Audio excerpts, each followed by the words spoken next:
اللہ تبارک و تعالی اس دنیا کے اندر بہت سارے لوگوں کو منصب اور مقام عطا فرماتا ہے۔ بہت سارے لوگ ایسے ہوتے ہیں جنہیں اللہ تبارک و تعالی زندگی میں بڑے بڑے مواقع عطا کرتا ہے۔ وہ چاہیں تو اس موقع سے اپنے ذاتی مفادات حاصل کریں اور چاہیں تو ان اچھے مواقع کو ملت کی، مذہب کی، قوم کی خدمت کے لیے وقف کر دیں۔ کچھ لوگ ایسے ہوتے ہیں کہ جو کسی مقصد کے حصول کی طرف سفر تو کر رہے ہوتے ہیں، لیکن اس کے پیچھے زیادہ تر ان کے ذاتی مفادات کار فرما ہوتے ہیں اور وہ اپنے دنیاوی مقاصد کے لیے، اپنے اور اپنے خاندان کے دنیاوی فوائد کے لیے کوشش کر رہے ہوتے ہیں۔ ایسے لوگ بھی محدود رہ جاتے ہیں، ان کی سوچ بھی محدود رہ جاتی ہے اور کئی دفعہ کچھ تھوڑی دیر کے لیے ان کے نام ابھرتے ہیں اور پھر ہمیشہ کے لیے دب جاتے ہیں۔ کچھ لوگ ایسے ہوتے ہیں جو زندگی کے اندر اللہ کے لیے، اللہ تعالیٰ کی رضا کے لیے، رسول پاک صلی اللہ تعالیٰ علیہ وسلم کی خوشنودی حاصل کرنے کے لیے، دین کی، ملت کی، ملک کی سربلندی کے لیے آگے آنا چاہتے ہیں۔ میرا رب کریم قرآن مجید سورہ حج میں ارشاد فرماتا ہے کہ الذین ان مکناہم فی الارض، کچھ لوگ ایسے ہیں کہ اگر ہم انہیں زمین میں اقتدار دیں، زمین میں اگر ہم انہیں قابو دیں تو وہ کیا کریں گے؟ اقاموا الصلاۃ و آتوا الزکوٰۃ، وہ نماز قائم کریں گے، زکوٰۃ ادا کریں گے، وامروا بالمعروف، نیکی کا حکم دیں گے، ونہوا عن المنکر، اور لوگوں کو بری باتوں سے منع کریں گے۔ وہ دینی، فکری، اصلاحی انقلاب برپا کر دیں گے، نماز کو عام کریں گے، زکوٰۃ کو عام کریں گے، بھلائی کا حکم دیں گے اور برائی سے منع کریں گے۔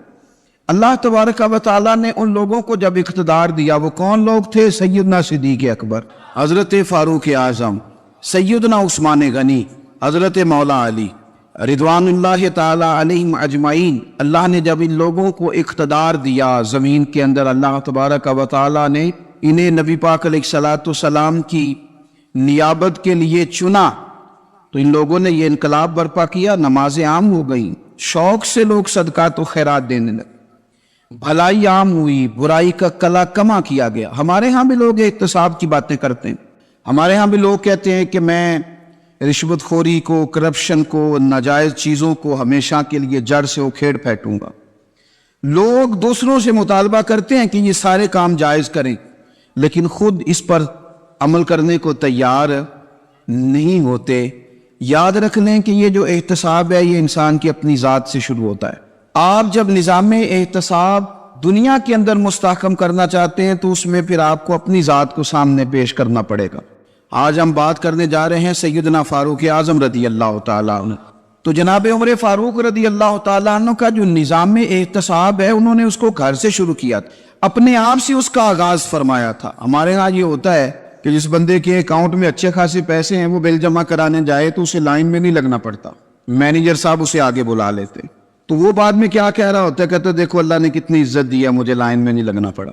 بھائی لائن میں لگنا تو آپ کا یہ تھا کہ آپ سمجھتے ہیں کہ سارے مسلمان ہیں، مومنین ہیں، برابر ہیں، تو میں کسی کو تکلیف میں مبتلا نہ کروں۔ جب آپ آگے چلے گئے تھے تو آپ نے بہت سارے لوگوں کا حق مارا تھا، وہ لائن میں جو لگے ہوئے تھے ان کا وقت لمبا ہو گیا تھا۔ آپ نے تو اپنے آپ کو احتساب کے لیے پیش ہی نہیں کیا، بلکہ آپ نے کہہ دیا کہ جناب میرا تو رتبہ اعلیٰ ہے، لہذا یہ میرا حق بنتا تھا، مجھے تو استحکام ملنا چاہیے تھا۔ یہاں بہت سارے لوگوں نے اپنے حق میں چیزوں کو اور رنگ میں پیش کیا۔ سیدنا فاروق اعظم رضی اللہ تعالیٰ عنہ نے اس نظام احتساب کو اپنے گھر سے شروع فرمایا۔ حضرت عمر فاروق رضی اللہ تعالیٰ عنہ اپنے بچوں سے فرمایا کرتے تھے کہ جب میں حکم لوگوں کو کروں گا نا، اپنی رعایا کو، مسلمانوں کو میں کوئی حکم دوں گا تو تمہیں پہلے اس پر عمل کرنا پڑے گا۔ آپ فرمایا کرتے تھے یاد رکھنا لوگ تمہیں اس طرح دیکھیں گے، لوگ اس طرح تمہیں دیکھیں گے جس طرح گوشت کھانے والا پرندہ گوشت کو دیکھا کرتا ہے۔ چیل گوشت کھاتی ہے تو کیا کبھی اس کو پیغام بھیجنا پڑا ہے کہ تو آجا یہاں گائے مر گئی ہے، بھینس مر گئی ہے؟ خود بخود اس کی نظر ہوتی ہے، وہ پہنچ جاتی۔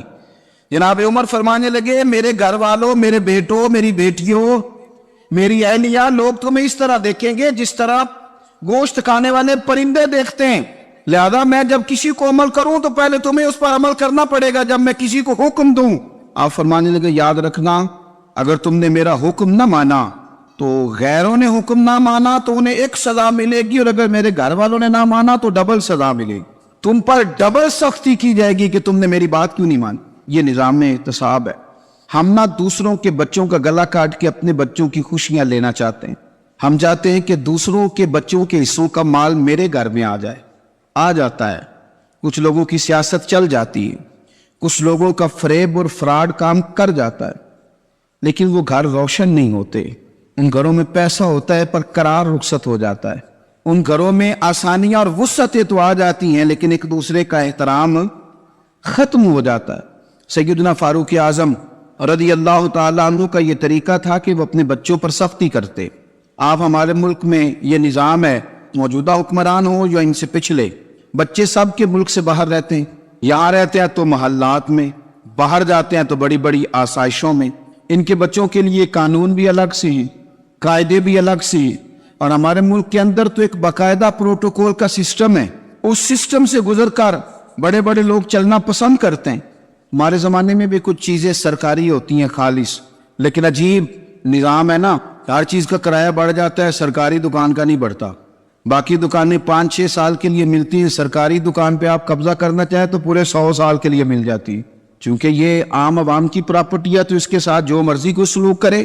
ایک سرکاری چراگاہ تھی جس کے اندر جانور چرا کرتے تھے. ہمارے یہاں بھی پنجاب میں کچھ جگہیں ہوتی ہیں تو ہم لوگ کہتے ہیں شام لاٹ ہے. سرکاری چراگاہ میں جانور چرا کرتے تھے. حضرت عمر فاروق رضی اللہ تعالیٰ عنہ کے صاحبزادے سیدنا عبداللہ ابن عمر رضی اللہ تعالیٰ عنہ نے بھی ایک اونٹ خرید لیا. تو سب لوگوں کے جانور سرکاری چراگاہ میں چرتے تھے, آپ نے بھی اپنا جانور وہاں چرنے کے لیے, کھانے پینے کے لیے چھوڑ دیا. وہ جب اونٹ آیا تو پتلا تھا, کچھ دنوں کے بعد وہ فربا ہو گیا, طاقتور ہو گیا, موٹا تازہ ہو گیا. حضرت سیدنا عبداللہ ابن عمر رضی اللہ تعالیٰ عنہ نے بیچا تو وہ ڈبل قیمت سے بھی زیادہ کا بکا, کیونکہ پہلے دبلا پتلا تھا, اب موٹا تازہ فربا ہو گیا.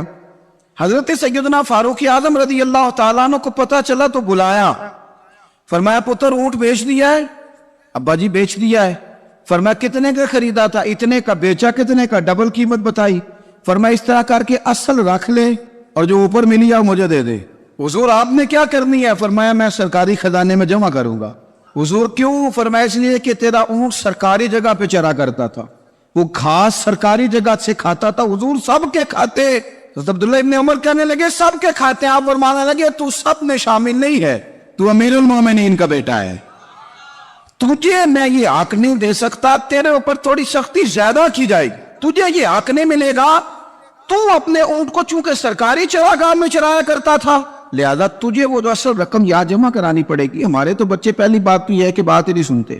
یہ سب کے بچوں کی بات کر رہا ہوں, ٹیچر کے بچے ہوں, سیٹھ کے بچے ہوں, پیر کے بچے ہوں, امام صاحب کے بچے ہوں, کسی کے بچے ہوں, پہلے تو سنتے نہیں. اور اللہ خیر کرے اگر آپ کوئی سنانا چاہیں تو فوری طور پر وہ ہوم منسٹری کے پاس پہنچ جاتے, ان کی اماں ان کی وکیل بن جاتی, آپ کیا ہی کچھ نہیں سکتے. حالات رخ بدل جاتے. اس کا نقصان یہ ہوتا ہے کہ ان کو تراشا نہیں جا سکتا, ان کو ہیرے نہیں بنایا جا سکتا. ان کے اوپر کچھ ایسی میل کچیل چڑھ جاتی ہے جو بڑی عجیب و غریب ہوتی. اور کچھ لوگ ایسے ہوتے ہیں جو خرابی کرنے میں بھی اپنا کردار ادا کرتے ہیں, خرابی کرنے میں, اور بڑے لوگوں سے منسلک ہونے کے لیے لوگ رستے تلاش کرتے ہیں. رستے, میں چونکہ چیزوں کا مطالعہ کرنے کا بڑا شوقین ہوں, تو میری والدہ داخل تھی کئی سال پہلے ہسپتال میں, تو مجھے اس ہسپتال میں کچھ دن رہنا پڑا. ایک پرائیویٹ ہاسپٹل تھا, تو اس میں انہوں نے جگہ جگہ لکھ کے لگایا تھا ملازمین کو بخشیش نہ دیں, ہم ان کو بڑی اچھی معقول تنخواہ دیتے ہیں, سیلری بڑی عمدہ ہے, تو لوگ بخشیش نہ دیں.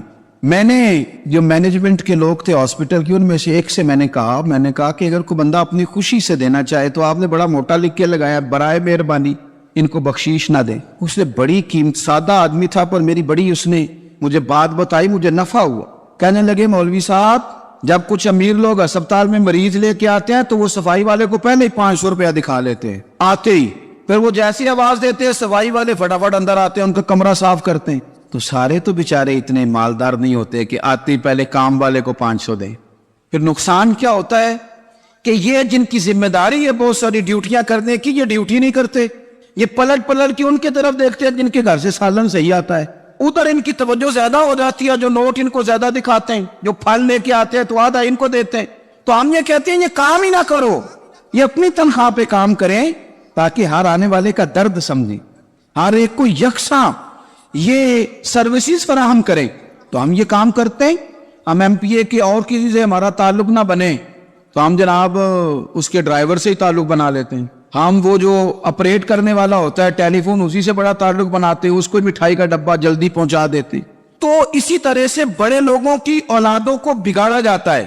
حضرت عاصم بن عمر رضی اللہ تعالیٰ عنہ، یہ سیدنا فاروق اعظم کے بیٹے تھے، مصر گئے تو لوگوں کو پتا چلا حضرت عمر کے بیٹے آئے. لوگوں نے تحفے دیے، بڑی بڑی چیزیں آپ کو دی. حضرت عمر کا بیٹا ہے، بڑے گفٹ دیے. تو صاحبزادے واپس آئے تو ان کے پاس بڑے تحائف تھے. سیدنا عمر فاروق رضی اللہ تعالیٰ عنہ نے دیکھا تو فرمایا ادھر لانا تحفے. کہا بڑی لوگوں نے مجھے دیے ہیں. فرمایا تو نے کیوں بتایا تھا کہ میں امیر المومنین کا بیٹا ہوں؟ کہا حضور ان کو ویسے ہی پتا چل گیا. فرمانے لگے پتر یہ تحفے تمہیں اس لیے ملے ہیں کہ تم امیر کے بیٹے ہو، یہ تحفے تمہارا حق نہیں، چونکہ تمہیں اس کرسی کی وجہ سے ملے ہیں اور یہ کرسی مسلمانوں کی ہے، لہذا یہ حق بھی مسلمانوں کا ہی ہے. یہ لا سارے مال غنیمت میں جمع کیے جائیں. آپ اپنے گھر سے جب احتساب شروع کرتے ہیں، اپنے گھر سے، اور یہ یاد رکھیں یہ جو لوگ آتے ہیں آپ کے بچوں کو نوازنے کے لیے، یہ انہیں خراب کرتے ہیں، بگاڑ پیدا کرتے ہیں، یہ عجیب و غریب سی چیزوں میں مبتلا کر دیتے ہیں، بچوں کا نقصان ہوتا ہے. کل کلام پھر جو شاپر اچھا لے کے آئے پیر صاحب کے بچے ذرا اس سے پیار سے ملتے ہیں، نقصان ہو جاتا ہے. یہ دستے نگر ہو جاتے ہیں، یہ لوگوں کی طرف جیتے ہیں، دوسروں پہ ڈیپینڈ کرنے لگتے ہیں. حضرت ابو موسیٰ اشعری رضی اللہ تعالیٰ عنہ نے پہلے تو ایک قلین بڑا سونا تھا، تو آپ نے حضرت عمر کے گھر بھیج دیا کہ چلو ان کے گھر میں ان کی اہلیہ بچھا لیں گی. کہیں سے تحفہ آیا. پھر وہ جس کمرے میں مال غنیمت اور خزانہ رکھا جاتا تھا اس کی صفائی کر رہے تھے تو ایک دینار مل گیا. تو وہ دینار بچے سارے جا رہے تھے تو ان میں سے حضرت عمر کے ایک بیٹے کو چھوٹے کو بلایا اور بلا کے کہا پتر یہ دینار لے لو. حضرت عمر نے دیکھا کہ بیٹے کے ہاتھ میں دینار بھی ہے اور گھر میں قالین بھی ہے. ایک موقع پہ وہ قالین گیا، ایک موقع پر بچے کو ایک دینار دیا. تو حضرت عمر اپنی اہلیہ سے پوچھنے لگے یہ کہاں سے آیا قالین؟ کہا جناب ابو موسیٰ اشعری رضی اللہ تعالیٰ عنہ نے بھیجا ہے. بیٹے سے پوچھا دینار کہاں سے آیا؟ کہا مجھے انہوں نے ہی دیا ہے. آپ نے وہ دینار بھی لیا اور قالین بھی لیا اور اس کو لپیٹا اور جناب ابو موسیٰ اشعری کو بلایا اور اتنے سخت ناراض تھے. فرمانے لگے ابو موسیٰ اشعری سے کہنا میرے پاس پیدل آئے، گھوڑے پہ نہ آئے. اور جب آئے تھے حضرت ابو موسیٰ اشعری تو جناب عمر اتنے ناراض ہوئے کہ وہ قالین لپیٹ کے تو ان کے سر پہ مار دیا.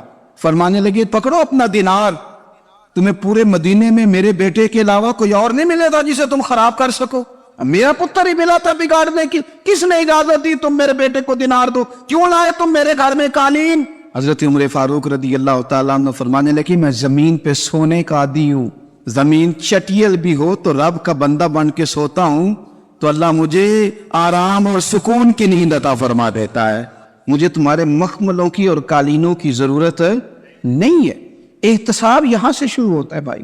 یاز ہم نہ اپنے گھر میں بیٹھ کے مایوس باتیں کرتے ہیں اور فلانے کے بچے کہاں پہنچ گئے، فلانے کے بعد بڑا پیسہ آ گیا، میں کچے مکان میں رہوں، میں یہ کروں، دیکھو مجھے نہیں سوری. یہ تو آپ مایوسی والی باتیں کر رہے ہیں، یہ تو آپ کمزور باتیں کر رہے ہیں. یہ تو اس طرح کی باتیں تو ہارے ہوئے لوگ کرتے ہیں. اس طرح کا لب و لہجہ تو ان لوگوں کا ہوتا ہے جو احساس کمتری کا شکار ہوتے. یہ آپ نے کس طرح کا لب و لہجہ اور اپنے بچوں کو آپ بھکاری بنا رہے ہیں تاکہ دوسروں کو دیکھ کے تو مایوس ہو جائے. اٹھ باندھ کمر کیوں ڈرتا ہے، پھر دیکھو خدا کیا کرتا ہے. آپ کا جو احساس ہے وہ اتنا خوبصورت ہو، آپ کے لہجے کے اندر اس قدر ٹھہراؤ ہو، آپ کو اطمینان آ چکا ہو، اور آپ کے بچے کبھی بھی کمپیریزن نہ کریں اپنا کسی کے ساتھ، کبھی بھی انہیں کرنے نہ دیں. آپ کبھی وہ کبھی یہ بات نہ کریں کہ فلانے زیادہ اچھا کھاتے پیتے ہیں تو ہم کدھر ہیں، کرنے نہ دیں. انہیں بتائیں کہ بیٹا اپنی مٹی پہ چلنے کا سلیقہ سیکھو، سنگ مرمر پہ چلو گے تو پھسل جاؤ گے. ان کو بتائیں کہ جو تمہارے پاس ہے یہ خدا کا عطیہ ہے، اسی پر تم نے قناعت کرنی کبھی بھی. حضرت زید بن حارثہ سے نبی پاک صلی اللہ علیہ وسلم کو بڑا پیار تھا. پھر ان کے بیٹے حضور کے غلام زادے حضرت اسامہ بن زید کے ساتھ بھی حضور بڑا پیار کرتے. لیکن یہ تو مسلمہ حقیقت ہے نا کہ عظمت اور شان تو سیدنا فاروق اعظم کی زیادہ ہے. امت کا اتفاق ہے کہ نبیوں کے بعد سب سے بڑا درجہ جناب صدیق اکبر کا، اور پھر اللہ نے مقام عطا کیا حضرت فاروق اعظم کو. یہ بڑے لوگ تھے. ایک دفعہ مال تقسیم ہو رہا تھا تو حضرت عمر رضی اللہ تعالیٰ عنہ نے نا حضرت اسامہ بن زید کو 4000 دینار دیے اور اپنے بیٹے عبداللہ ابن عمر کو 3000 دینار دیے. تو حضرت عبداللہ ابن عمر گھر جا کے کہنے لگے ابا جی اسامہ میں وہ کون سی خوبی ہے جو میرے اندر نہیں، اور اسامہ کے باپ میں وہ کون سی خوبی ہے جو آپ کے اندر نہیں. تو حضرت عمر کی عاجزی دیکھیے. حالانکہ بال اتفاق دنیا جانتی ہے کہ جناب عمر فاروق رضی اللہ تعالیٰ عنہ افضل ہیں، پھر بھی پتہ اپنے بیٹے سے کیا کہتے ہیں؟ فرماتے ہیں او سن یار، وہ خدمت گزار ہیں نبی پاک کے، وہ بھی حضور کے گھر میں ڈیوٹی کرتے، نوکری کرتے، اور ان کے بیٹے بھی حضور کی نوکری کرتے، یہ خدمت گزار ہیں۔ فرمانے لگے اگر تو نے پوچھ لیا تو سن، پھر میری تو رائے یہ ہے کہ تیرے سے زیادہ اسامہ بن زید حضور کی نظر میں پیارے، اور اسامہ کا باپ تیرے باپ سے زیادہ نبی پاک کا پیارا ہے۔ کوئی کمپیریزن کرنے نہیں دیا، بچوں کو کسی ایسی جگہ کھڑے ہونے نہیں دیا۔ فرمایا یہ وجہ ہے، یہ انداز ہے کہ تو زیادہ پیارا ہے۔ حضرت عمر فاروق رضی اللہ تعالیٰ عنہ پسند نہیں کرتے تھے، ذرا برابر بھی پسند نہیں کرتے تھے کہ کوئی شخص اور مال آتا تو اپنے رشتہ داروں کو نوازنے سے بچتے۔ مال غنیمت آتا ہے نا، ہمارے ہاں تو اللہ خیر کرے جب کوئی بندہ کونسلر بنتا ہے، چیئرمین بنتا ہے، تو ٹھیکہ کس کو دیتا ہے؟ کوئی چلو بھتیجا مل جائے، کوئی بانجا مل جائے، کوئی چھوٹا بھائی، اسے بھی کام مل جاتا ہے ساتھ۔ نوازنے پہ لوگ آتے ہیں تو وہ تلاش کرتے ہیں کہ کہاں کو میرا ہے، وہ ٹینڈر ہی ان کے نام کے پاس ہوتے ہیں جن کی طرف ذرا نظر کرم زیادہ ہوتی۔ حضرت عمر فاروق مال تقسیم کر رہے تھے تو بیٹی آگے کہنے لگی ابا جی رشتہ داروں کا بھی حق ہوتا ہے، آپ سب کو دیتے ہیں، آپ کے اپنے آپ کے قریب ہی نہیں آتے۔ تو حضرت عمر فاروق نے کیا لفظ کہے، کیا حقیقت ہے، کیا حسن ہے۔ فرمانے لگے پتر یہ مال تیرے باپ کا نہیں، مسلمانوں کا ہے، جب تیرے باپ کا ذاتی مال ہوگا تو اپنے رشتہ داروں کو دے گا، یہ مسلمانوں کا مال ہے، یہ اسی حساب سے تقسیم ہوگا جو عدل کا حساب ہے، جو ترازو ٹھیک ہے۔ فرمایا تو مجھے یہ مشورہ نہ دے، یہ مسلمانوں کا مال۔ یہاں سے نظام احتساب شروع ہوتا ہے، یہاں سے انسان آگے بڑھتا ہے، اور پھر کوئی تکلف نہیں کسی پر حضرت عمر کا، کوئی چھوٹا ہے یا بڑا ہے۔ حضرت ابو سفیان رضی اللہ تعالیٰ عنہ سردار رہ چکے ہیں مکے کے، بڑے آدمی، لیکن نظام احتساب میں کوئی چھوٹا بڑا نہیں ہوتا۔ حضرت عمر فاروق مکہ مکرمہ گئے تو لوگوں نے کہا حضور جناب ابو سفیان نے نا گلی میں پتھر رکھے اور بہت سارے لوگوں کو رستوں میں تکلیف ہو رہی ہے، تو حضرت ابو سفیان رضی اللہ تعالیٰ عنہ سے بھی لوگ کہہ دیتے تو وہ بھی اٹھا دیتے، لیکن لوگوں نے چونکہ وہ سردار تھے، بڑے تھے، تو لوگوں نے ان سے کہا نہیں۔ حضرت عمر جب آئے تو کہا تو جناب عمر نے پرواہ نہیں کی، خود آئے جناب ابو سفیان سے کہا یہ پتھر آپ نے رکھے؟ کہا حضور ہاں۔ فرمایا یہ بھی اٹھائیے، یہ بھی اٹھائیے، یہ بھی اٹھائیے۔ جب وہ اٹھا رہے تھے تو حضرت عمر کہہ رہے تھے شکر نہیں اللہ کا کہ عمر کہہ رہے ہیں اور ابو سفیان مانتے جا رہے ہیں، شکر نہیں۔ یہ نظام احتساب ہے کہ بڑا ہو یا چھوٹا ہو، اس کو یہ حق حاصل نہیں ہے کہ مسلمانوں کو وہ کسی تکلیف میں کسی بھی صورت میں مبتلا کرے، کہیں بھی کسی جگہ بھی، اس کو یہ والی اجازت نہیں۔